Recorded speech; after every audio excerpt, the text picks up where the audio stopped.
A mistake no one sees coming, a jet with almost no fuel, and a landing so impossible it becomes aviation legend. This is the story of the Gimli Glider, the Boeing 767 that turned a tiny fuel error into one of the greatest emergency landings ever attempted. If you love aviation incidents, cockpit breakdowns, and true air disaster stories, subscribe to Joanyo Aviation for more. July 23, 1983, a routine flight becomes a global aviation landmark. Air Canada Flight 143, a Boeing 767, lifts off from Montreal carrying 120 passengers, and a hidden error that will push modern aviation to its limits. In less than an hour, this aircraft will be gliding silently with both engines dead. No thrust, minimal instruments, only gravity pulling a 100-ton airliner toward the ground. A moment that will enter aviation history as the Gimli Glider, one of the most extraordinary fuel starvation emergencies ever recorded. In aviation, disasters rarely begin with explosions. They begin with small numbers, small decisions, small miscalculations. Canada had recently shifted fully to the metric system. Airlines, maintenance crews, dispatch teams, all still adjusting. Fuel calculations done in pounds for decades were now supposed to be done in kilograms. But on this day, the conversion table becomes a silent trap. Ground crew measure fuel density incorrectly, using pounds per liter instead of kilograms per liter. The calculation chain, from fueling to dispatch to cockpit verification, looks correct. But the math hides a deadly truth. Flight 143 departs with only 4,900 kilograms of fuel, instead of the required 22,000. No warning, no alert, just a jetliner cruising into the sky with barely a quarter of the fuel it needs. The Boeing 767 levels at 41,000 feet. Smooth air, quiet cabin, nothing unusual. Then it begins. A fuel pressure alarm, a chime no one expects. Seconds later, the left engine dies. Captain Bob Pearson and First Officer Maurice Quintal react instantly. Checklist. Descent. Restart attempt. But before they can stabilize the aircraft, the right engine flames out.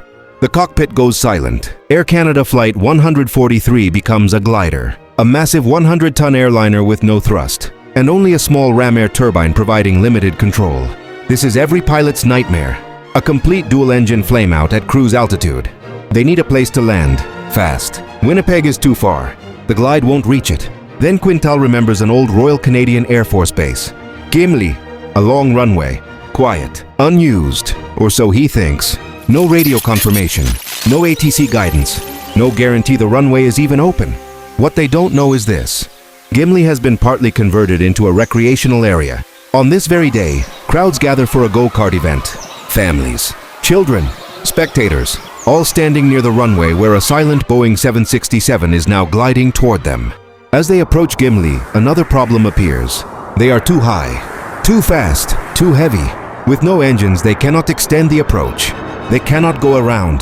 Captain Pearson turns to the only tool left, glider skills. He performs a forward slip. The aircraft banks sideways, the fuselage catching the wind, burning altitude fast. Passengers feel the jet tilting unnaturally. The 767 slides through the air like no commercial airliner should. But it works. They realign with the runway and discover the nose gear has failed to lock. There is no second try. This landing must work.